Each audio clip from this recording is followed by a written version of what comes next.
Hey guys, tonight, we drift back, way back to a quiet Nubian village just before sunrise. The reeds whisper, the Nile barely breathes, and somewhere nearby a smoky column curls lazily into the soft pink sky. You're not sure exactly where you are on the map, but it doesn't matter. You're here to eat. The ground beneath your feet is packed mud, cool and damp. The morning dew clings to the hem of your tunic or whatever scrap of linen you've been given, and your fingers twitch involuntarily at the chill. In the near distance, you see a flicker of orange behind a clay oven dome. Someone's up already. A woman stirs something inside a pot, the color of river silt, steam rising as she moves her arm in wide, steady circles. The scent hits you like a warm slap, nutty, tangy, and earthy. It's porridge probably made from sorghum or millet, maybe even emmer if they're feeling generous today. And that's when the sleepy realization hits you. Breakfast is no joke here. This isn't a croissant and latte situation. It's a battle plan. Every ingredient is earned, not bought. Every mouthful is ancient technology, and if you're late to the fire, you'll be left gnawing on yesterday's cold fish bones. You probably won't survive this. Seriously. So before you get comfortable, take a moment to like the video and subscribe, but only if you genuinely enjoy what I do here. And hey, drop your location and local time in the comments. I always love seeing where in the world you're listening from. Now dim the lights, maybe turn on a fan for that soft background hum, and let's ease into tonight's journey together. You shuffle closer to the fire. The woman gives you a glance but doesn't speak. Instead, she gestures to a large, cracked bowl nearby. Inside is a sludgy mix, thick, slightly lumpy, but oddly appealing. It bubbles in a lazy rhythm, and the edges have caramelized just enough to send up a toasty sweetness. That's breakfast number 1, fermented sorghum porridge, slow-cooked over wood ash, and often spiced with wild herbs or honey if you're lucky. It might not look like much, but this stuff is hearty. Sorghum was Nubia's grain of choice, drought-resistant, high in fiber, and durable enough to endure both the desert heat and the thieving hands of monkeys. Emmer wheat was sometimes used too, though more often reserved for special occasions or temple offerings. You take a tentative bite, and it tastes like a mix between oatmeal and a bread starter. Sour, nutty, and just a little gritty, maybe from sand in the grain, or maybe from the grindstone. Either way, your teeth are on alert. Beside the porridge is a pile of dried legumes, lupin beans most likely. They're soaked overnight, boiled into mush, and then salted down hard. They're not just breakfast, they're survival fuel. You pop one into your mouth. It tastes like salty paste with a punch of bitterness somewhere between an old lentil and the disappointment of a soggy protein bar. A rooster crows nearby, but not with the swagger of a European farmyard king. This guy sounds tired. He's probably seen things. His feathers are ruffled, and a few children throw pebbles half-heartedly to scare him away from the breakfast bowls. You stretch. Your back aches. And then comes the surprise, a cold splash across your feet. A boy carrying a clay jug has tripped over a sleeping goat, sending water everywhere.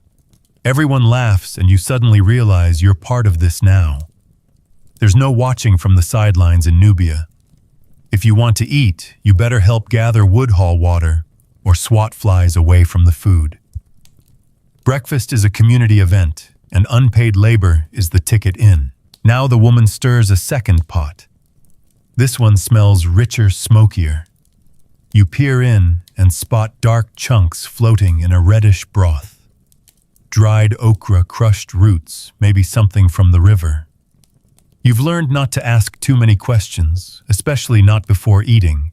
Instead, you offer a sheepish smile and gesture to help. As you fan the fire, she starts humming a low, repetitive melody.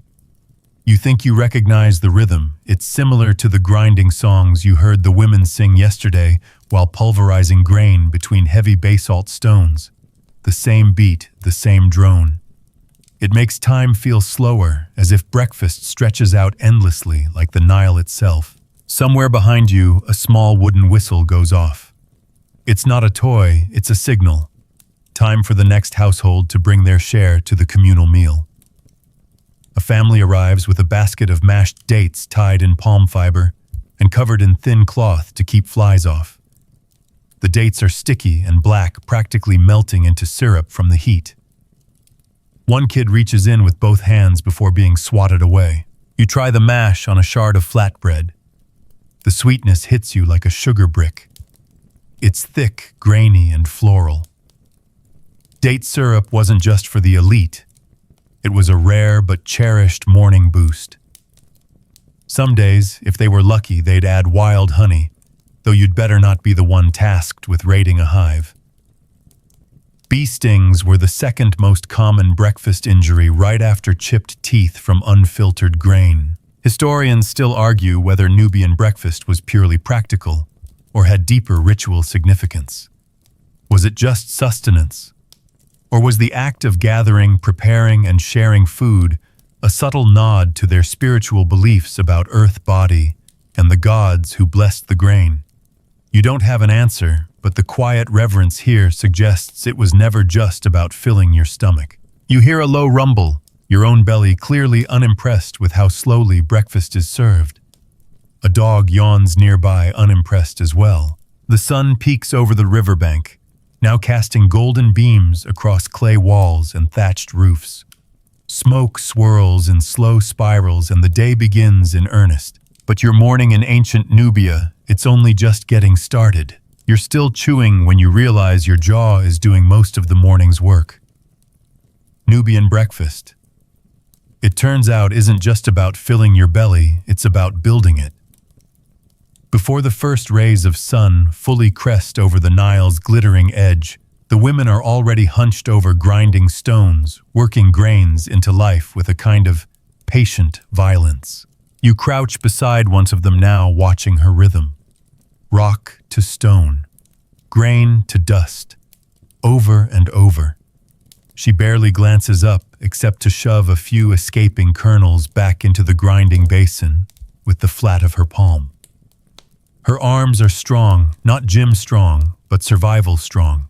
You can practically feel the generations of practice in her shoulders.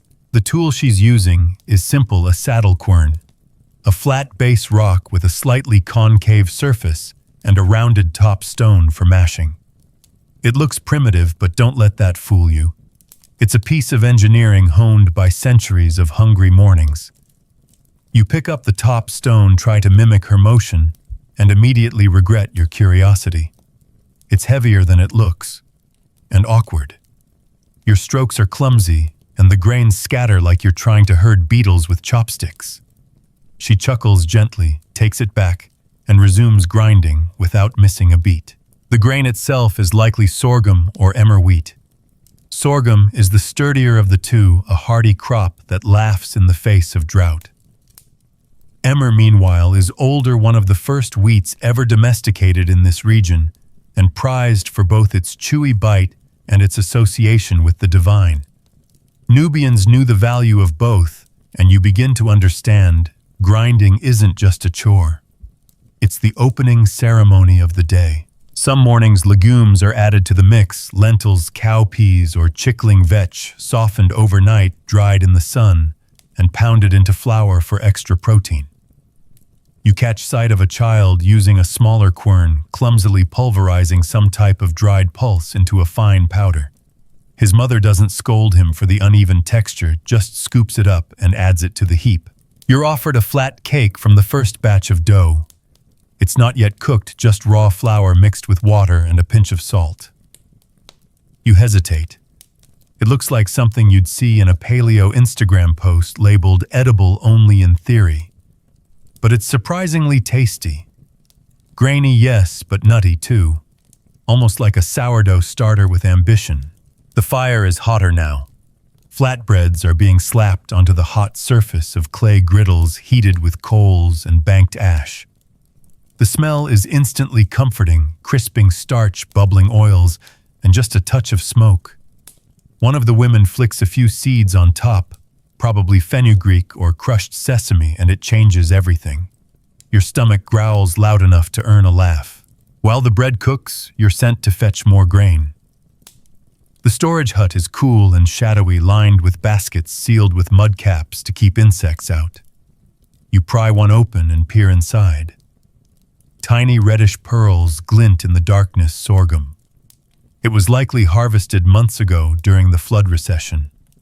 Unlike modern pantries, there are no expiration dates here. If it smells fine and hasn't sprouted legs, it's breakfast material. On your way back, you nearly trip over a carved wooden pestle resting beside a deep mortar.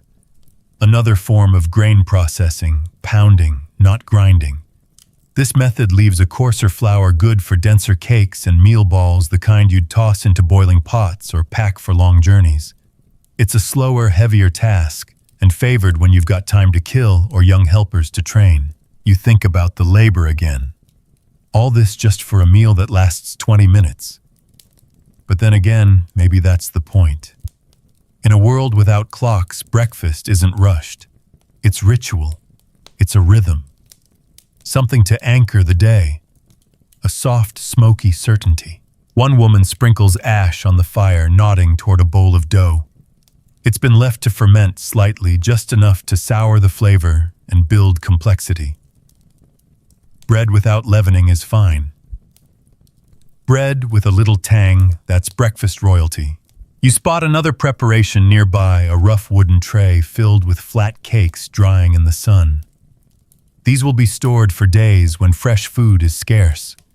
Some have been mixed with wild herbs, thyme, marjoram, maybe even blue lotus if someone's been feeling fancy.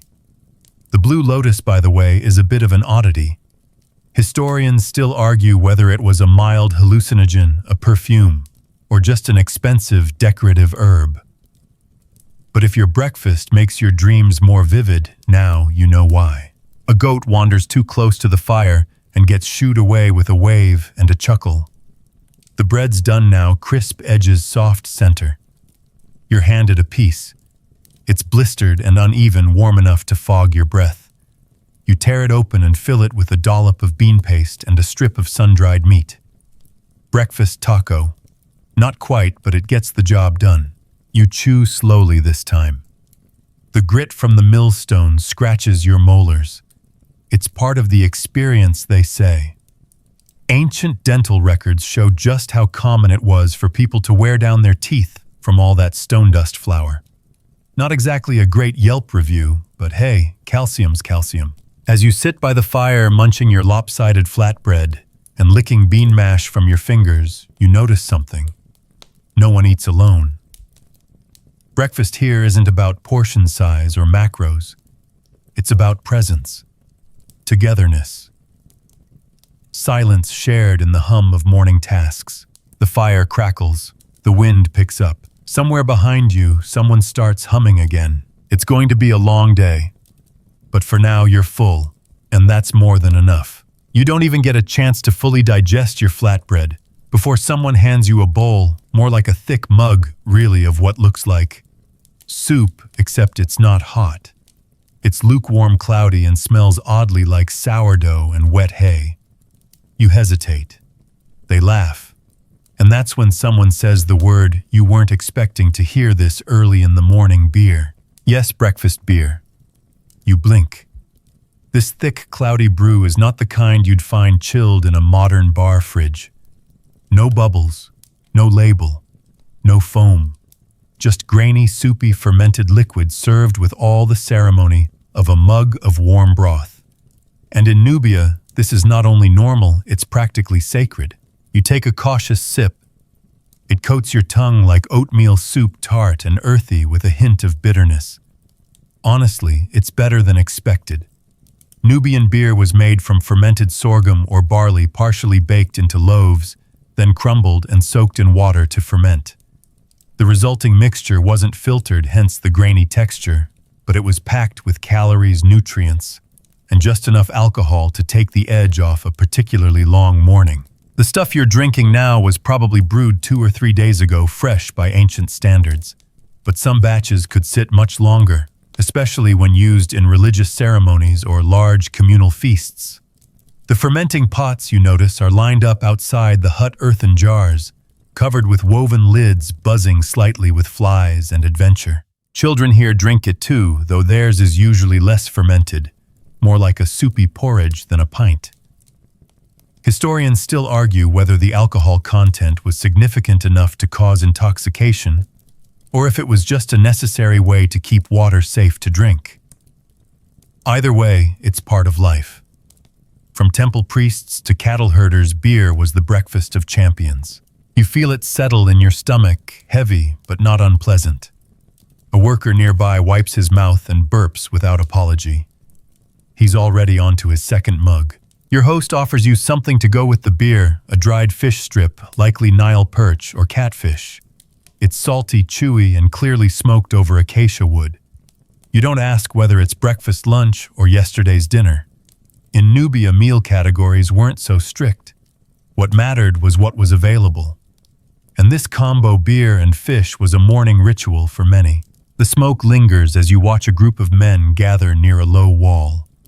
They talk quietly, passing around bowls of beer and sharing small bites of roasted roots. One man chews slowly on something that looks suspiciously like papyrus stem fibrous, and probably awful, but he seems content. Across the courtyard, a woman is mashing something in a bowl. You wander over and find her working a mix of dates, acacia pods, and crushed nuts into a sticky paste. She spreads it on a flat stone and sprinkles it with something brown and grainy. Ground locusts, you're told. You nod slowly, wondering if it's too late to excuse yourself. But of course you try it. Because you're in too deep now. The paste is rich, sweet, and a little gritty. The locust powder adds a surprising crunch, like sesame seeds with attitude. This dish, it turns out, is high in protein, and was a favorite among Nubian soldiers before long journeys. Ancient energy bar, anyone. You glance again at the beer. Another sip. It goes down easier this time, and you realize something strange: this meal is working. You're not just full, you're energized. There's no sugar crash, no empty carbs. Everything has a function. The grains sustain you. The protein restores you. The fermentation balances your gut. Modern dietitians would be both horrified and impressed. Someone claps you on the back and mutters something in a language long buried beneath the sand. You smile even if you don't understand. You're part of it now. A sleepy visitor from the future nursing your third cup of Nubian proto-beer and nibbling on what is essentially a cricket granola bar. Historians still argue whether Nubian beer had religious implications or was purely functional. Was it sacred, social, medicinal, maybe all three? What we know for sure is that it was constant, brewed daily, consumed widely, and interwoven into the very rhythms of Nubian life. Your thoughts are interrupted by a loud slap. Someone just whacked a goat that tried to nose its way into the beer pot. The goat sulks off with the stubborn dignity only goats possess. The villagers laugh again. You look around. The sky is now fully awake, light pouring over the courtyard in golden streaks. Shadows stretch. The Nile gleams. Birds flit between rooftops. A woman stands at the edge of the compound waving a basket over her head to chase them away. Not from crops, those are protected. She's guarding the drying racks. Fresh flatbreads, root cakes, and mashed legumes lie out in the sun to harden. One boy points to your beer and grins. More, he asks, handing you a jug almost as big as his head. You wave him off, smiling. You've had enough for now. Instead, you lie back on a reed mat and close your eyes. Your stomach is full. Your head is light. The sounds of breakfast still buzz around you. Grinding stones, giggling children, snapping firewood. Everything smells like toasted grain and wet clay. And as you doze, you realize this wasn't just a meal. It was a morning. You wake to the soft rhythm of splashing water and the muted shuffle of feet over sand. It's not late, maybe mid-morning, but in this part of Nubia, the sun waits for no one. Already the heat has begun to settle into the clay walls and your skin. You stretch, yawn, and instinctively sniff the air again. It's changed. Less of that bready smoke from earlier, now it's cool, clay-wet cloth and something faintly sour. You follow the sound of water and find yourself near the riverbank, where a group of women balance wide-necked jugs on their hips like it's the easiest thing in the world. One dips her vessel deep into the Nile, letting it fill slowly, while another woman wrings out a cloth soaked in something thick and beige. You peer closer and recognize the smell: curdled milk. Yes, Nubians drank milk, but not in the way you might imagine. This wasn't a cold glass beside a cookie. It was sour, fermented, and likely made from goat cow or sometimes sheep. It had to be stored in clay jars, cooled in shallow pits, or shaded by palm thatch and consumed quickly before it turned too sour to handle. But that middle stage, just enough tang, just enough thickness, that's the sweet spot. You're handed a small ceramic cup. The outside is rough, but the rim has been smoothed down from generations of lips. Inside, the milk is cloudy and beige, flecked with sediment, and barely cooler than your own hands. You hesitate, but you sip. It's shockingly good, like yogurt left out at a barbecue, but somehow refreshing. Nearby, someone is soaking chunks of flatbread in a similar mix. It's a quick breakfast hack, turning yesterday's tough bread into something soft and flavorful. The added bonus, no chewing required, which by now your jaw appreciates. Next to the milk jars is a shallow basket covered in damp cloth. A young girl lifts the corner and reveals bundles of herbs, some wild, some cultivated. There's pungent garlic, chive, peppery watercress, a pinch of thyme, and something bitter and fibrous you don't recognize. These greens are not here for decoration. They're part of the meal, chewed fresh, pounded into paste, or stirred into the sour milk to add kick and bite. You watch as an elder woman drops a handful of shredded greens into her cup, stirs it with a finger, then drinks it down in 3 slow gulps. Breakfast smoothie, Ancient Edition. Over near the shade of a tall sycamore, another woman is working with fruit date pulp and figs mashed together in a carved wooden bowl. It's sticky, deep brown, and fragrant. Occasionally, she sprinkles in a powder made from dried lotus seeds. This wasn't just for flavor. Some believed lotus had calming or even mystical effects. Historians still argue whether the Nubians used lotus medicinally, ritually, or just as a weird but tasty topping. You're handed a ball of the paste rolled in crushed seeds. It's chewy, sweet, and oddly filling. You can see how this would keep someone going for hours. You wonder whether there was ever a version with chocolate and a branded wrapper. By now, you've begun to understand the rhythm of things. Morning isn't one fixed hour, it's a flow. Some people are still eating their first bite, while others are already rinsing dishes in the shallows of the Nile. And then there are the animals. A young boy tugs on a rope, guiding a goat toward the shade. You notice a set of clay bowls stacked on a crate nearby, each smeared with a pale yellow paste. Not cheese exactly, but something like it. A kind of soft curd made from milk that's been curdled over fire, stirred until thick and salted to preserve it. Spread on flatbread, it's tangy and rich. Paired with a fresh fig, honestly gourmet. You glance again at the water jars. Some are stained dark, used not for milk but for cooling herbal infusions. You spot what looks like tamarind pods nearby, dried and twisted. The pulp gets soaked overnight in water, then strained to create a sour, slightly fruity drink. It's not exactly orange juice, but it does the trick. Someone next to you offers a different drink, a warm herbal infusion made from fenugreek and crushed ginger. It smells sharp, earthy, and just a bit sweet. You sip, and it hits the back of your throat like an ancient wellness shot.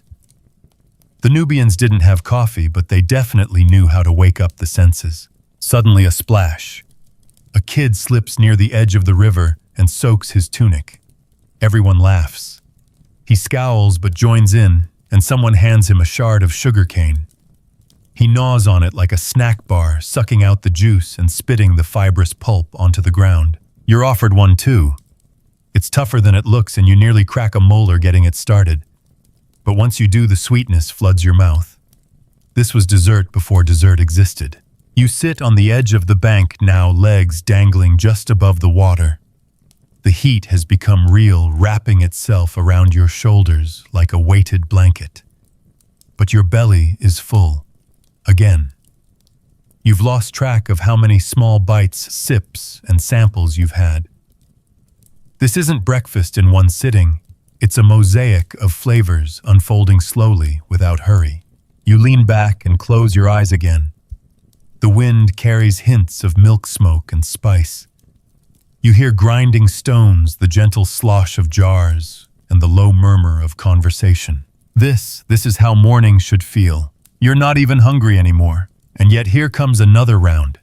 This time it's dessert for breakfast, or maybe breakfast pretending to be dessert. Either way, you're not complaining. A child with sticky fingers and wild curls waves you over to a low table made from bundled reeds. It's crowded with palm leaf trays stacked high with lumpy brown patties, each glistening with a syrupy sheen. They smell like caramel dirt and wildflowers all at once. You pluck one from the edge and immediately feel it stick to your skin like tree sap.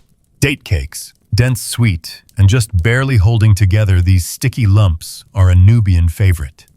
They start with mashed dates, pits removed with calloused fingers, no fancy machines here. Then comes a mix of crushed nuts, maybe tiger nuts if they're in season, and sometimes, if the harvest was generous, a drizzle of wild honey. The sweetness is unrelenting, but earthy, full of grit and smoke from the open fire. It was probably cooked over. The texture, somewhere between an energy bar and an oatmeal boulder. But once you bite in, it warms your bones. Not just from the calories, though. Let's be honest. You're now running on a prehistoric sugar high, but from the sheer effort behind it. Nothing in ancient Nubia came easy. These little bricks were earned. And that's when someone casually mentions the bees. You look around and notice that no one is casually keeping bees in neat boxes here. No tidy hives, no mesh suits. If you want honey in Nubia, you climb a tree, or crawl into a rock crevice, or if you're really brave, smoke out a swarm with burning cow dung and hope the bees are feeling lazy that day. You ask if they've ever been stung. A woman nearby lifts her shirt sleeve and flashes a cluster of fading welts. Every week, she says, smiling, breakfast doesn't come cheap. It's the children who often get sent out on honey duty. They're smaller, quicker, more nimble, and more expendable, someone jokes. You're not sure if they're serious. But the kids don't mind. For every pot of honey brought back, there's a first taste right from the comb. Fresh, golden, and warm from the sun. One of the boys breaks off a corner of the comb and offers it to you. It's chewy, waxy, and bursting with sweetness. You're still working through the gooey mess in your mouth when someone hands you a leaf-wrapped bundle. Inside is a hot dumpling made of barley flour and apparently honeybee larvae. You blink. He grins. Protein, he says. You hesitate, but come on. At this point, your body's more ancient Nubian than modern human. You bite in. The taste is fine, nutty, a little creamy, like if cashews and scrambled eggs had a very strange baby. The texture, however, is less friendly. Let's just say it's not going to replace your favorite pastry anytime soon. But you get it now. Here, breakfast is about what's available, not what's photogenic. Not what pairs with iced lattes. It's about survival with a dash of creativity. Historians still argue whether these insect-based delicacies were everyday fare or seasonal treats. The evidence is patchy bones don't fossilize like cake crumbs. But oral histories and regional comparisons suggest that Nubians weren't shy about getting their protein wherever they could find it. Grasshoppers, locusts, beetles, even water scorpions were all fair game when times got lean. Still chewing, you follow the kids as they dash toward the edge of the compound, yelling excitedly. A woman has returned from the palm groves with a giant basket of doom fruit, the stubby, fibrous fruit of the doom palm. You've seen it before, but never up close. It's like a prehistoric apple made of wood. Hard brown and weirdly shaped, like it can't decide if it wants to be edible or not. Someone cracks one open with a rock and offers you a slice. It's dry sweet in a dusty way and vaguely citrusy. It gets stuck in your teeth instantly. But here's the kicker, it's also used to make a popular drink. Boil it, sweeten it, let it cool, and you've got something like ancient Gatorade. Rehydrating, full of electrolytes and blessedly free of bee larvae. A goat sneezes somewhere behind you. You've learned not to react. Now you're watching the kids smear the sticky date and honey mixture onto warm stones to caramelize the edges. One boy dips his finger directly into the hot mix and yelps. An elder whacks him with a reed, but not too hard. The smell that follows is intoxicating molasses, fire, and sun. You grab another cake fresh off the rock and let it melt on your tongue. And somewhere in that sugar haze, you begin to forget about the grit in your teeth, the sore jaw, the confusion of flavors. Because it makes sense now. Nubian breakfast was never about elegance. It was about resilience, resourcefulness, and ritual. It was about honoring the land and its weird, wonderful gifts, even if some of those gifts had wings and stingers. As you lean back once more, belly aching in the best way, you hear the call of a bird overhead. Maybe a vulture, maybe just an annoyed ibis. Either way, you're too full to care. You lie on your back, eyes half-lidded, hands sticky with honey, and you smile because you just ate ancient dessert for breakfast and somehow lived to tell the tale. You barely have time to wipe the honey off your hands before something feathery brushes your ankle. You jump a little too dramatically and spin around to find a goose eyeballing you like it owns the place. Which, to be fair, it probably does. Domesticated geese in ancient Nubia weren't just for eggs. They were alarm systems, companions, food sources, and possibly very petty gods in their own right. This one honks once and waddles away head high, leading a small parade of ducklings and a barefoot child with a reed basket slung over his shoulder. He waves you over, tilting the basket just enough for you to peek in. Inside, a trio of warm, speckled eggs nestled in dry grass, still warm. One cracks slightly from the jostling, leaking a slow dribble of yolk. No one panics. Eggs were food, yes, but also currency, ritual items, and sources of endless debate. Historians still argue whether goose and duck eggs were eaten daily by commoners or reserved for the upper classes and ceremonial meals. In Egyptian tombs, painted trays of eggs sit alongside dried fish and honeycomb offerings for the afterlife. But Nubia, the records are less clear. Maybe the priests hoarded them. Maybe children snatched them before the grown-ups could. What you do know is that this child is very much alive, very much grinning, and very much offering you an egg. You tap it against a rock. No boiling, no fire. Just a warm, raw egg in your hand and a child nodding like, go ahead. You raise an eyebrow. He shrugs and slurps one down himself, wiping his mouth with the back of his wrist like it's no big deal. And maybe it isn't. In this climate, eggs don't last long anyway. Eaten fresh or fermented slightly, they were part of the rotating mystery that was a Nubian morning. You decide not to drink yours. Instead, you follow him toward a shady grove where more baskets lie waiting. You expect more eggs. Instead, you find feathers and a suspicious pile of what might once have been a very unlucky chicken, or pigeon, or something with wings. It's half roasted over a low fire, the smell drifting with hints of ash, old smoke, and herb crust. You're handed a strip of meat wrapped in palm leaf. It's warm, slightly rubbery, and heavily salted. Protein's protein. Nearby, a woman crushes herbs with a carved stone, mixing in garlic and aged goat butter. She slathers the mix over a few remaining pieces of bird meat and sprinkles in something aromatic. Is that coriander? Could be crushed fenugreek. Could also be finely ground wild onion bulbs. Either way, your nose says yes. The resulting flavor is surprisingly complex, meaty herbal, and just a little gamey. Not your standard breakfast sausage experience, but enough to make you go in for a second bite. And a third. A quiet cluck draws your attention, Shong, to a woven coop tucked behind a fig tree. Inside, a pair of nervous hens strut over pebbles and old shells. You're told they're new, likely traded from downriver, part of the growing interest in egg-laying fowl imported through trade with Egypt. A sign of status, maybe, or just an experiment that occasionally laid breakfast.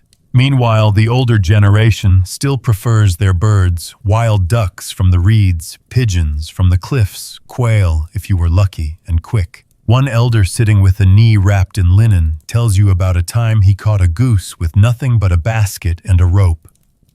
You're not sure if the story is true, but it ends with him eating a stew made with half a goose, 3 onions, and a single surviving fig. The moral, he says, is always trap the goose first. You nod like you understand. Someone hands you a soft cloth pouch. Inside is an egg dish scrambled with herbs and possibly milk or butter. It's oddly fluffy. The texture reminds you of an overcooked omelet, but the flavor is rich. And the aftertaste a bit smoky, probably from the wood fire and whatever clay pot it was cooked in. You start to wonder if this might have been a dish reserved for the elite, something saved for royalty or temple feasts. The balance of fat herbs and delicate texture speaks to care, maybe even reverence. Historians still argue whether Nubian elites had a separate cuisine altogether, or if they simply ate more of the same ingredients.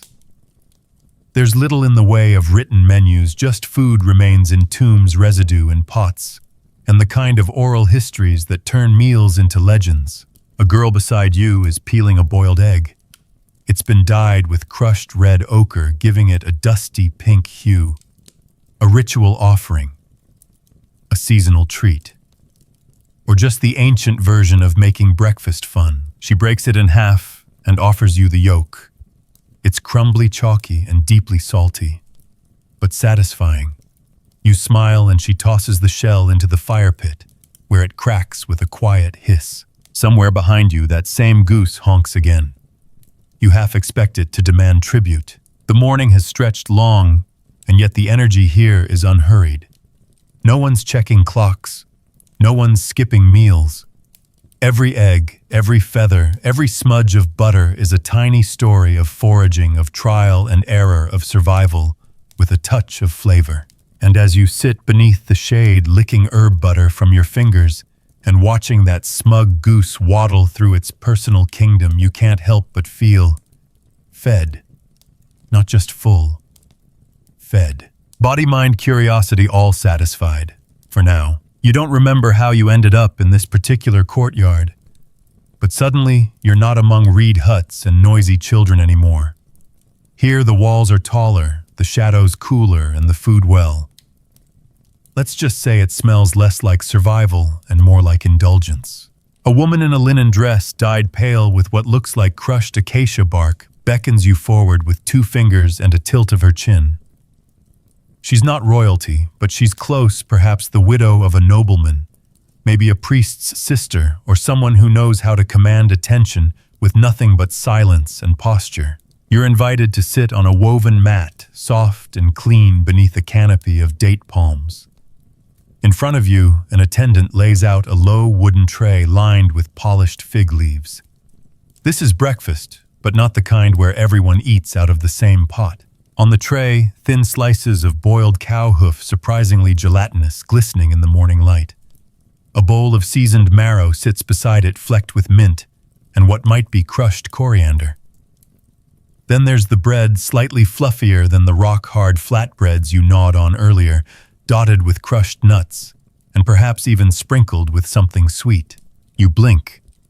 It's a spread fit for a pharaoh's inner circle. And yet here you are, sticky-fingered and wind-blown, being offered a slice of boiled cartilage like it's fine cheese. You eat. The hoof is chewy, slippery, mild. A texture that your modern palate wasn't prepared for, but finds oddly soothing, like jelly that grew up in the desert. The marrow, on the other hand, is a revelation, silky, rich, and earthy. Paired with the nutty bread, it's something you'd expect in a Michelin-starred, deconstructed ancient cuisine restaurant, minus the smugness. This breakfast isn't about sustenance. It's about display.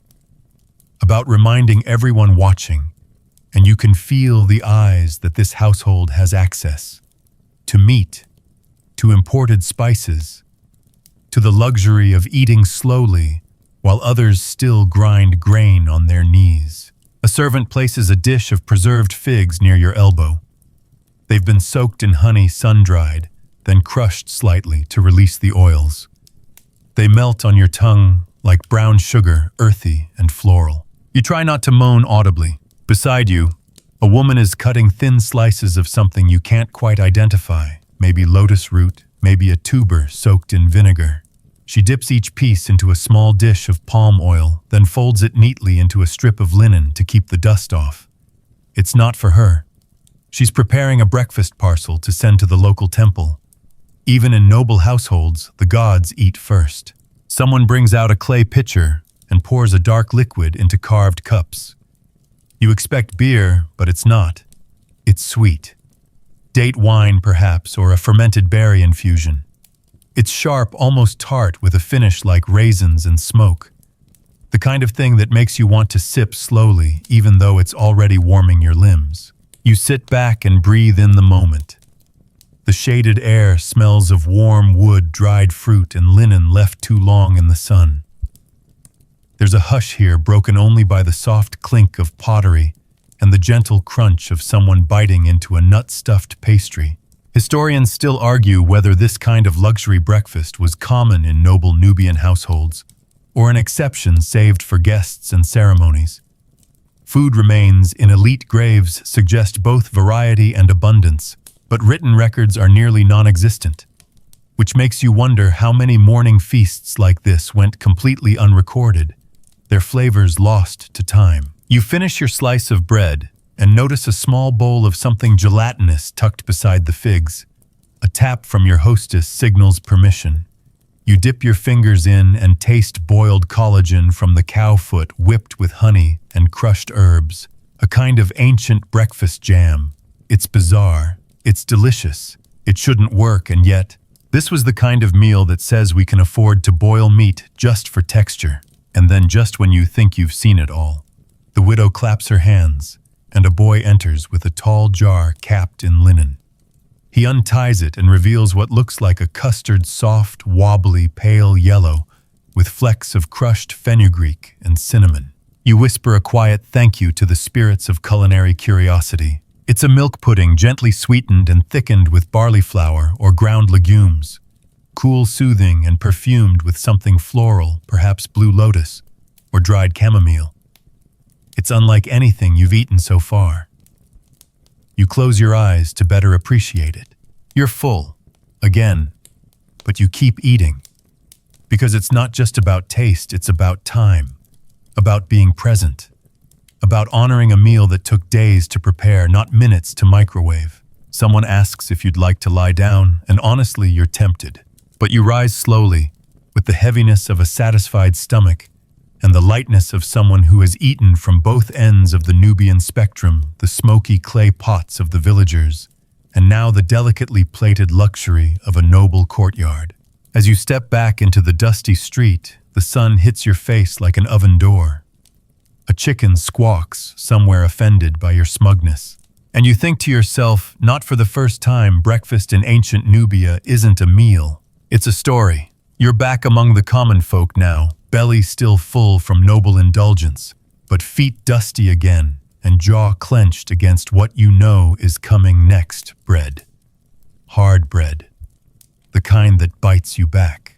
A young boy waves you over to a stone slab where his grandmother, arms like braided rope, pats out thin discs of dough with rhythmic slaps.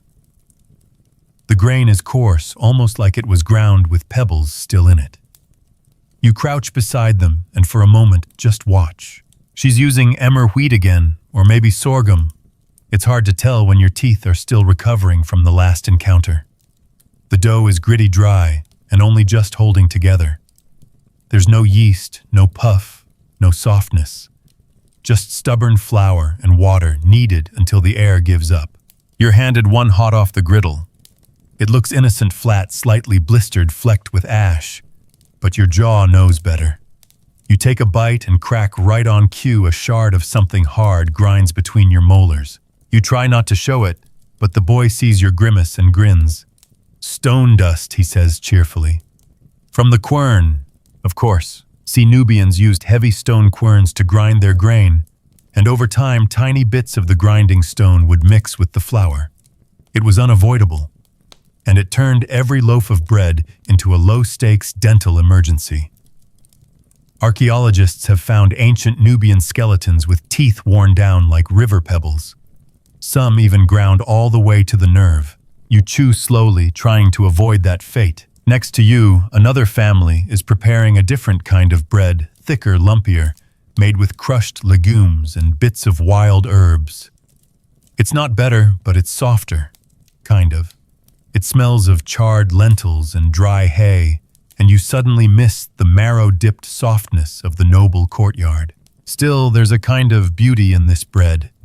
It's not fancy, it's not forgiving, but it feeds a household. It absorbs the beer, it carries the sauces, and it endures. You're handed another slab, this one with a crust of sesame seeds lightly toasted on top. It's slightly better. But as you chew, you feel your jaw start to negotiate terms with your brain. One more bite, and we walk. You look around. Everyone's chewing. No one complains, it's normal. A teenage girl next to you pulls out a smaller loaf, round hollowed slightly, and filled with mashed beans and a dribble of oil. She breaks it open and offers you half. This is more like it. It's still rough, but the filling makes all the difference. Earthy, a little garlicky, and warm enough to soothe the grainy edges. It hits you then, even the toughest bread isn't eaten alone.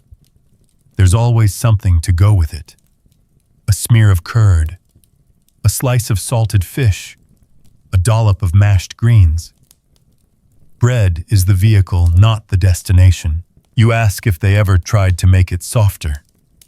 The grandmother cackles and mimes pouring milk into dough, then slaps her own face. Luxury like that belongs to temples, she says, not to mouths like yours. Historians still argue whether bread was ever meant to be soft in ancient Nubia. Some say yes, certain ceremonial loaves appear lighter, puffier, perhaps even leavened. Others insist the tough, flat, dense loaves were the norm, and anything softer was an outlier, a festival treat at best. You lean toward the second theory mostly because your jaw has turned to granite. The sun climbs higher, and so do the smells. Smoke, ash, hot flour, and cracked grain mingle in the air. Someone is baking bread inside a covered clay dome like a tandoor, but squat and soot-covered. The inside glows orange. When the bread sticks to the sides, it puffs just enough to create air pockets. You tear a piece off, burn your fingers slightly, and stuff it in your mouth. Shockingly, it's soft. Not cloud soft, but compared to what you've been eating, it's like silk. The trick, you're told, is to use finer flour and more patience. Of course, it always comes back to patience. You sit down beside the fire and watch the children feed small scraps of dough to a goat who seems thrilled to chew rocks for breakfast. Someone smears a leftover crust with fig paste and hands it to you like a dessert. And maybe it is, because here in this hard, sunlit courtyard with smoke in your eyes and grit in your teeth, you understand something ancient. Bread is survival, but it's also art. It's community. It's the glue between the simple and the sacred, between rich and poor, between today and tomorrow. You chew slowly now, not in fear, but in respect, because every Nubian morning begins with grain and ends with gratitude. Your jaw needs a break. Thankfully, the next bite you're handed doesn't require chewing at all. It's a soft, glistening dollop of something smeared across a shard of warm bread. You take a cautious sniff. It's nutty, oily, slightly sweet. You raise it to your lips, and wow. Palm butter, not peanut butter. That wouldn't show up in Africa for centuries. This is older, weirder, and more complex. Made from the fruit of the oil palm tree, it's extracted through laborious pounding, boiling, and separating processes that you're suddenly very glad you didn't have to perform. The result is this deep orange paste, thick as jam, smooth as yogurt, and richer than anything you've tasted so far in Nubia. It clings to your tongue with a gentle roasted bitterness, cut only by the starchy blandness of the bread it's riding on. The man who offered it gives a proud nod. This isn't everyday food for most. Palm butter requires access to the fruit time to process it, and knowledge passed down like a family heirloom. It's considered a treat, a luxurious oily glue to bind meals together. Next to the bowl of butter is a mash of something less elegant. Brownish green, fibrous, and steaming in a cracked ceramic dish. It smells sharp and woody. You're told it's crushed bitter root. You ask what kind, and someone shrugs. Many kinds. The paste is eaten alongside the butter, a sort of palate-challenging duet. You're expected to dip bread in both, which you do. And it's complicated. The bitterness hits first dull and medicinal, but then the fat from the palm smooths everything out. It's balance, but not the Instagram kind. The kind that makes your gut go quiet. The kind that makes you feel like maybe your ancestors knew what they were doing. While you chew, you watch an elder man preparing a different version of the palm spread. He mixes in dried river fish flakes and something dark red, maybe fermented tamarind pulp. The resulting dip is thick, pungent, and absolutely adored by the children who scoop it up with broken bread crusts like chips and salsa. One girl lets you try hers. It's salty, oily, and has a faint crunch you can't identify, you ask. She shrugs. Roasted beetle shells, she says with the casual air of someone offering a side of pickles. You pretend not to flinch, but the taste lingers. It's not bad, really, just unexpected. Nubian food doesn't warn you. It arrives with the confidence of 1,000 dusty generations. Behind you, someone's boiling another palm fruit mash in a shallow pot. The oil floats to the top, shimmering like molten bronze. It's ladled off carefully and stored in a dried gourd. You learn this oil is sacred in some contexts, used in offerings, anointing rituals, and ceremonies you don't quite understand. But it's also slathered on breakfast when the goats behave and the fire cooperates.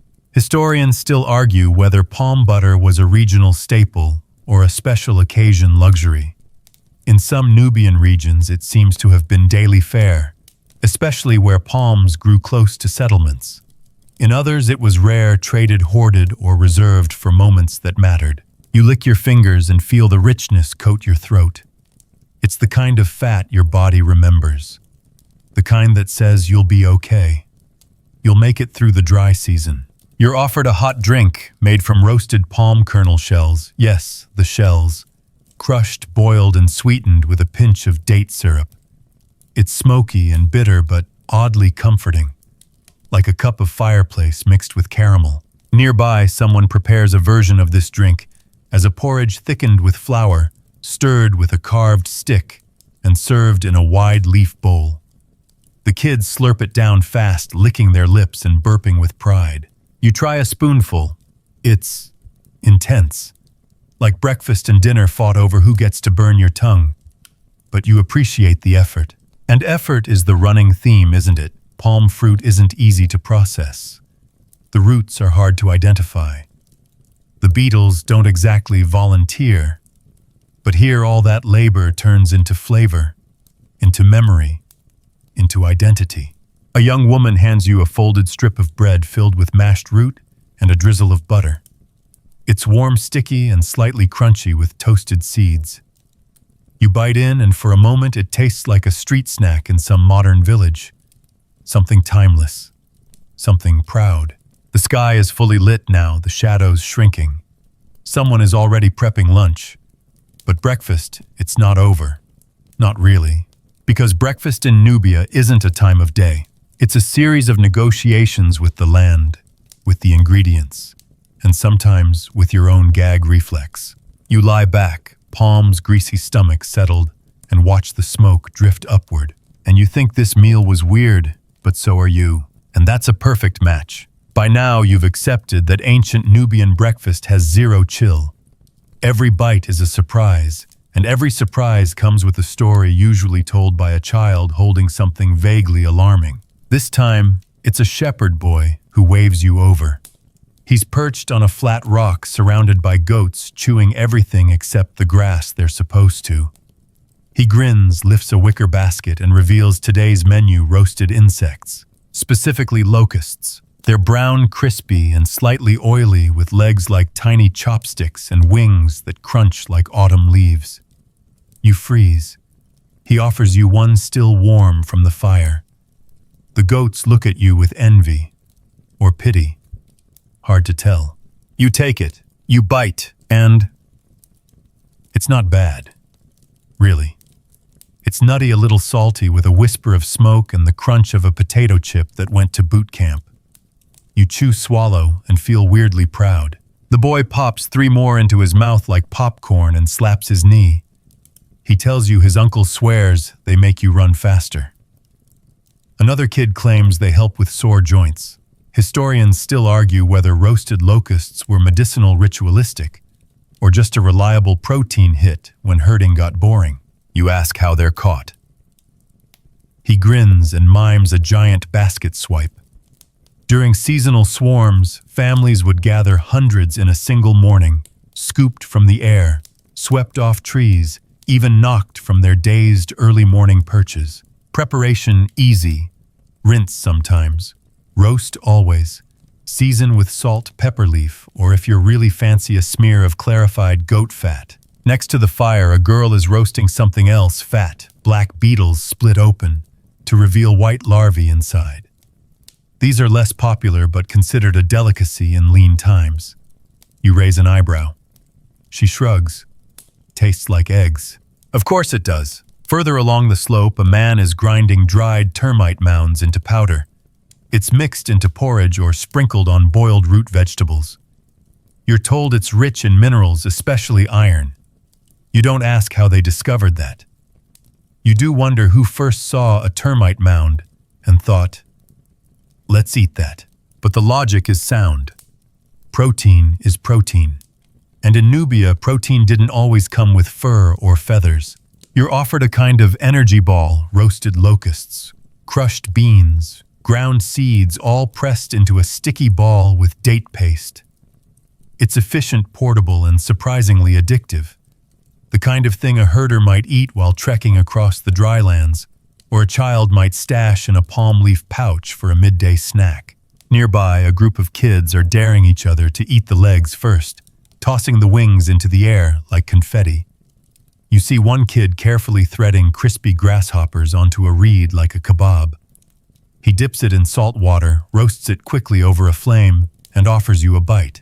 You don't say no anymore. It's chewy, salty, and familiar. Maybe it's the crunch.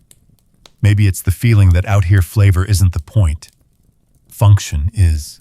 Historians still argue whether insect consumption in ancient Nubia was common or exceptional. Some say it was seasonal, tied to harvests and weather cycles. Others argue that insect protein was woven into daily life, an invisible staple that never made it into temple records or noble tombs. What's clear now is that insects weren't just emergency food. They were toasted, seasoned, shared, and sometimes even traded. They filled baskets, fueled marches, and offered a kind of humble luxury if you didn't think too hard about what they used to be. As the sun climbs, you notice another group prepping a strange mash: dried caterpillars, ground nuts, and palm oil. It's wrapped in leaves and placed near the fire to steam. The smell is rich, savory, almost like meat. One woman whispers that it's good for fertility. Another mutters that it's just what's left when the goats eat everything else. You're not sure who's right. You eat it anyway. Your fingers are coated in oil. Your breath tastes like wood smoke and wings, but your stomach, it's surprisingly content. You wander back toward the river, sipping water from a gourd that smells faintly of tamarind and ash. A boy walks past carrying a jar of something alive, wiggling, crawling, definitely not part of your future breakfast. Hopefully, and yet nothing feels strange anymore.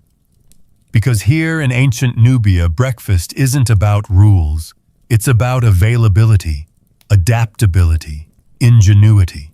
It's about a child offering you a skewer of bugs with the same pride someone else might offer a chocolate croissant. You sit by the river sun on your face, belly full of wings and roots, and feel it settle in. You've crossed the line. You're one of them now. And honestly, you'd eat another locust. The Nile is quiet again. The chatter of insect-feasting children fades behind you as you wander toward the water's edge, drawn by a thick, smoky scent that clings to your nostrils like bark. Something is being smoked. And in Nubia, that usually means fish. You spot them, long reeds bent into racks, draped with strips of pale, glistening flesh. The pieces curl slightly at the ends, as they dry, some laid out flat, others hung like laundry. A few flies hover, but the smoke keeps most at bay. Underneath the rack, a pit of slow-burning acacia wood glows gently, sending up tendrils of fragrant smoke that twist into the hot morning air. You edge closer, your stomach already nudging you, despite everything it's been through. A man sitting cross-legged by the rack nods in greeting, then lifts a strip of fish with wooden tongs and fans it toward you. It crackles faintly, still warm from its time over the coals. This is Nile perch, or maybe tilapia. It's hard to tell now after days of salting and hours of smoke. The outer edge is leathery, almost brittle, but the inside yields softly to your bite. It's salty, deeply so. But underneath the salt smoke sun and something like river moss. It's not fancy, it's not even pretty, but it tastes like 10,000 years of human stubbornness. You look around and notice small baskets of what must be today's catch, still fresh. Their eyes, a little glazed bodies, slick with river water. Fish in Nubia was breakfast, lunch, and dinner. If it could be caught, it could be cooked. And if it couldn't be cooked today, it was salted, smoked, or dried to eat tomorrow, or next week. The men here clean the fish with stone blades and broken pottery scales flying like confetti. It's messy, rhythmic, comforting. You can't help but wonder how many generations sat at this very bend in the river, doing exactly this. One boy is preparing a pot over a small fire, layering thin fish fillets with crushed onions, wild greens, and a few dried dates for sweetness. He pours in tamarind water and lets it simmer. The smell is rich, tart, and slightly funky. He stirs it with a carved stick and calls it ish nesh, a dish that may or may not have existed outside this particular patch of riverside. Historians still argue whether such stews were widespread or purely local improvisations. He ladles you a small bowl. The broth is sharp, savory, and slightly gritty, with bits of fish flaking apart like wet paper. You slurp it up, sweat beading at your temple, and feel the warmth crawl down to your toes. Over by a different rack, a woman is brushing something thick onto the fish strips. You ask, and she shows you a paste of ground mustard seed, fermented bean, and chili. It's spicy. Shockingly so. Your mouth tingles, your eyes water, and suddenly you remember this land is older than comfort food. Spice was part of survival too, and flavor was more than fun. It helped preserve mask bitterness and add variety to what could have been the same fish day after day after day. You ask if they eat this every morning. The man laughs. When the river gives, he says, sometimes frogs, sometimes nothing. Ah, frogs. You glance to the side, and yes, there's a pile of them, small, pale, and gutted. Their legs are drying on skewers like jerky for the desperate or the adventurous. You try not to stare too long. The children chase one another with bones tied to strings. A woman hums as she salts more fillets. A goat nibbles on a fish spine and immediately regrets it. You bite into another strip, this one drier, crispier, like fish bacon. It shatters in your mouth. Salt crystals crunch between your teeth, and again you feel that steady Nubian truth. Breakfast doesn't care if you're tired, it feeds you anyway. Historians still debate whether smoked fish was primarily breakfast or simply what was left over from the night before. Was it preserved in anticipation of morning hunger, or was it caught at dawn and served immediately? The answer, you suspect, is both and neither. In Nubia, time bends with the river. What matters is the fire, the smoke, the act of feeding. A small girl brings you a bundle wrapped in damp palm leaves. Inside, flaked fish mashed with root vegetables and pressed into a cake. It's firm, portable, and weirdly good. Perfect for journeys or school or long hours weaving baskets under the sun. You're invited to help flip fish on the rack. You try. You drop two. Everyone laughs. A boy pats you on the back like you just won a battle. You sit beside the fire again, cheeks flushed with smoke and mild shame. And still you're handed another piece of fish. Because in Nubia you're fed even when you mess up. Especially then. You smile, chew, swallow, and think you've eaten breakfast in the shadow of kings. And now you're eating it with calloused hands on a smoky riverbank surrounded by sunburned joy. And somehow this tastes better. The river fades behind you as your feet find dry, cracked earth again. Not everyone in Nubia spends their mornings with fish and fig trees. Some walk, some march. Some carry everything they own on their backs, including breakfast. You spot a caravan in the distance just cresting a sun-bleached hill. Camels, packs, dust, and people, lots of people. Traders, herders, messengers, and soldiers all moving under a heat that turns the air into glass. They don't stop for long, but when they do, they eat. You're waved in by a young woman unwrapping her meal from a sweat-soaked cloth. Inside, dried porridge cakes, rock-hard, sun-cured the size of your fist, and about as welcoming. She snaps one in half and offers it to you. You almost chip a tooth on the first bite. Almost. Then your saliva gets involved and it softens just enough to chew. Barely. These cakes were once hot, gooey sorghum porridge. Now they're portable survival bricks meant to last days in the desert. Not tasty, but efficient. You're told they soak better in beer, but on the road, water will do. Next to her, a man unpacks strips of smoked frog legs. Yes, frog again, wrapped in leaves and tied with a fiber cord. He tears one off with his teeth and chews thoughtfully, like someone who's eaten far worse. You take one. It's salty, slightly spongy, and unmistakably amphibian. You chase it with a bite of the porridge cake. Together, they become a kind of breakfast duet, chewy and salty, gritty and dense. It's not fine dining, it's breakfast on the move. Nearby, a child is gnawing on what looks like a dried mango. But Nubia doesn't grow mangoes right. Turns out this one came from a trader returning from farther south, evidence of how far Nubian networks reached. From incense and spices to fruit and dried meats, caravans brought pieces of the world to Nubia's doorstep. And to its breakfast. A leather pouch is passed around. You take a sip, sour, thick, and herbal. It's a travel broth made from boiled roots and fermented legumes. It's not refreshing, but it works. It gives you something to hold on to in your stomach, like a liquid anchor. The soldiers eat differently. Their rations are even more minimal. Small blocks of dried fish paste packed in waxy leaf wrappers, strips of cured meat slathered in thick congealed fat, dried berries or sour tamarind pulp sucked like candy for the energy, and salt, so much salt. One soldier even carries a chunk in a pouch, licking it between gulps of water to keep himself from cramping. You ask how long they've been marching. One holds up 4 fingers. You don't know if it means 4 hours, 4 days, or 4 lifetimes. His feet are wrapped in cloth, his eyes half shut from the sun. But he chews, steadily nodding with each bite. Historians still argue whether these field rations were standardized or improvised. Did armies have official supply chains, or did they rely on local villages and whatever could be packed into leather satchels? What's clear is that Nubians were masters of mobility, and that includes meals. You're handed a bundle. Inside, tamarind balls mixed with palm sugar and ground seeds. It's the closest thing you've had to a sweet in hours. Your mouth perks up. Your brain thanks you. It tastes like survival wrapped in sunshine.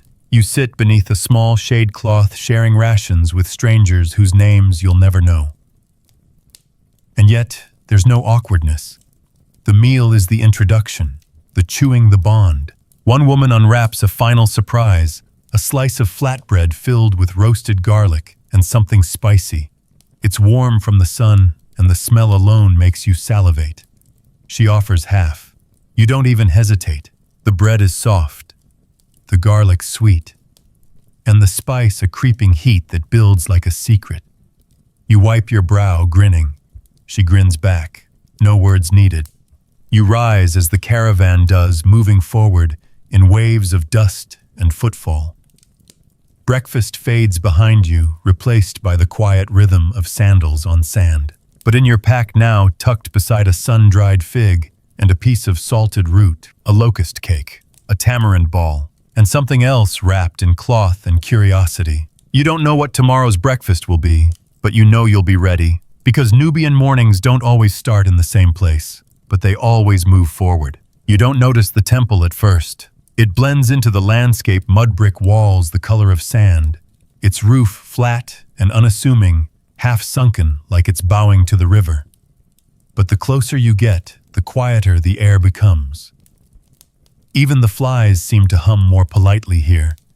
You're ushered inside not by guards, but by two barefoot boys carrying trays. Breakfast trays. Inside the light dims. Reed mats soften your steps. The walls are painted with faded figures, gods with animal heads, outstretched arms, and baskets overflowing with grain. You're not sure if you're allowed to look directly at them, but your eyes can't help it. The gods here look hungry. The head priest sits cross-legged, eyes half-closed, beside a low table draped with linen. On it, a perfect arrangement of food, small loaves shaped like birds, bowls of beer still bubbling, a cup of curdled milk, and most sacred of all, a stack of honey-smeared date cakes, so carefully stacked, they seem engineered, not baked. You sit in the corner, silent, watching, smelling. These aren't ordinary offerings. They've been prepared with intention, blessed with whispered prayers, and placed in patterns so precise they feel mathematical. The morning sun filters through a small window, falling directly on the tray. It gleams like gold. This is the gods' breakfast, but gods don't chew. So once the ritual is done, once the incense has wafted, the prayers have been hummed, and the statues have consumed their share. What happens next? The priests eat it, quietly, slowly, reverently. Not because it's their right, but because it's their link between mortal hunger and divine sustenance. And this, you realize, is the oldest spiritual loophole in the book. You're offered a bite. Just one. A palm-sized loaf perfumed with coriander and crushed lotus seed brushed with oil. You chew softly. It tastes holy. Or maybe just really, really good. Nearby, another priest dips thin slices of bread into beer and offers them to the children sweeping the courtyard. Sharing the divine crumbs, he calls it. You don't know if it's doctrine or habit, but it feels right. On a side table, someone prepares a dish rarely seen in the outer villages. Stewed onions with dried figs and sour curd cooked low in clay pots until it becomes a thick, sweet-sour paste. It's smeared on flatbread folded neatly and placed in a basket destined for the inner sanctum. You wonder, did the gods actually care what was cooked? Did they demand offerings, or did people simply give what they could in hopes of being remembered? Historians still argue whether temple meals were symbolic gestures or genuine divine banquets. Some claim the food was never meant to be eaten at all. Others point to wear on temple kitchens, to residue in ceremonial pots, to teeth marks on sacred loaves. You side with the practical answer: the gods may have watched, but the priests definitely chewed. You're guided into another chamber, cooler, darker. Here elders sit in silence, dipping bread into a spiced mash of lentils and pounded pomegranate rind. The flavor is sharp, acidic, earthy. They chew slowly, murmuring between bites. It's not a conversation, it's a continuation of the prayer. One priest tells you the mash was first made during a famine. Another claims it was gifted to them in a dream. The truth doesn't matter anymore. What matters is that it fills the belly and keeps the spirit steady, and it's good. Better than good. You glance around and realize something strange. No one's rushing. The food may be modest, but it's eaten like gold. Each bite savored, each crumb placed with care. It's the same porridge, the same beer, the same bread you've eaten in huts and fields and along riverbanks. But here in the temple, it becomes something else. Not just food, not even just ritual. It becomes time itself, a pause, a stillness, a bridge between noise and silence. One boy brings in a tray of fruit-dried figs, bitter berries, a rare quince. The fruit is laid gently at the feet of a statue, then removed moments later and passed among the youngest helpers. No one hoards, no one gorges. The act of offering, even briefly, is enough. You chew your fig watch the flicker of the oil lamp and feel the weight of ancient mornings settle into your bones. Breakfast here isn't loud. It doesn't sizzle or smoke or crunch. It hums. It blesses. It breathes. And as you step back into the sun, dazzling after the temple's shadow, you realize you weren't just fed. You were reminded of hunger, of gratitude, of the quiet magic found in a bowl of curd and a slice of bread. The temple disappears behind you, swallowed by dust and distance. But something of it clings to you, not on your skin, not in your clothes, but somewhere deeper. A calm, a fullness. And then, like a sudden shift in the wind, you smell it. Spice, a dry, almost floral sting in the air. Your nose twitches. Your eyes water a little. You follow it up a narrow trail between two stone ridges until you reach a ledge that overlooks a scattering of tents and woven stalls. A market. Not the noisy midday kind, but a quiet early morning exchange between traders who've known each other for decades. Their voices low, their movements slow, their goods, the spice of empires. You pass trays of rock salt, coarse and brilliant white, next to sacks of dried garlic cloves clinking softly like beads. You catch the rust-red glint of ground cinnamon imported in battered clay jars, and beside it a single stick of dried lemongrass tied with twine. A woman sees you gawking and grins. She lifts a lid and reveals myrrh, sticky golden-brown chunks with a scent like ancient perfume and dry leaves. She places one in your hand. It's warm, like it remembers the sun. You ask if it's for breakfast. She raises an eyebrow. Sometimes. Turns out in Nubia, spice wasn't always for flavor. It preserved. It masked. It healed. A little myrrh steeped in hot water for a sore throat. A bit of cinnamon rubbed into porridge when you had too much salt. Salt rubbed on meat. Salt in tea. Salt traded for everything. You pass a man unrolling a leather pouch filled with dried ginger root crushed pepper pods and something labeled simply punt spice. He breaks off a shard, crumbles it into his palm, and lets you smell it. It's strange. Citrus and smoke, earth and resin. You ask what it's called. He shrugs. From the sea, he says. And just like that, you realize these aren't just ingredients. They're stories, trade routes wrapped in scent. Historians still argue whether spices shaped Nubian trade, or Nubian trade shaped the spread of spices. Chicken or egg, ginger or grain, the truth may never be settled. But the evidence is in every bowl of stew, every bread dipped in herb oil, every morning mug that tingles on the tongue. You're handed a small bundle wrapped in fig leaf. Inside a date cake, yes, but this one is different. Spiced, strongly. You bite in and your mouth sings. Clove cardamom. A pinch of something bitter to keep your body awake and your dreams soft. It lingers on your breath like a secret. A boy near you is grinding something in a stone mortar salt mixed with dried mint and black seed. He'll sprinkle it over cooked beans later, or stir it into oil, or simply suck it off his fingers while he waits for bread to cook. You try some. Your eyes water again, but in a good way. Another merchant pours you a small cup of something dark and steaming. It's not beer, not tea either. It's made from tamarind, crushed juniper, and smoked roots. It's sour, spiced, slightly bitter.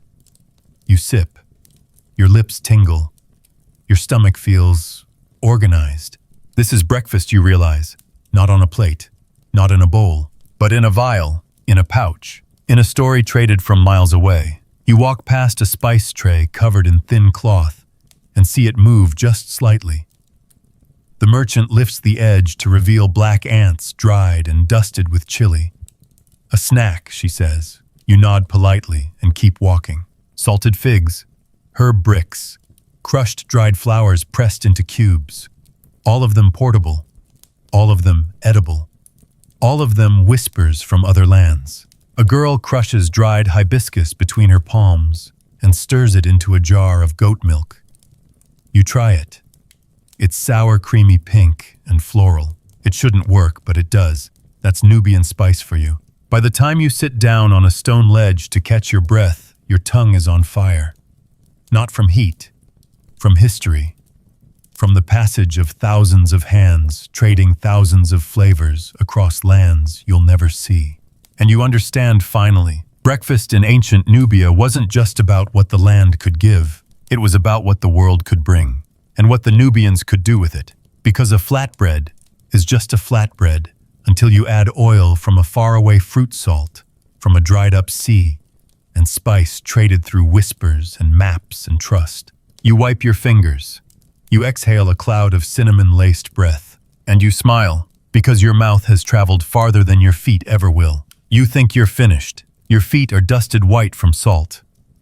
Your lips still tingling with spice, and your stomach carries echoes of fish figs and fermented everything.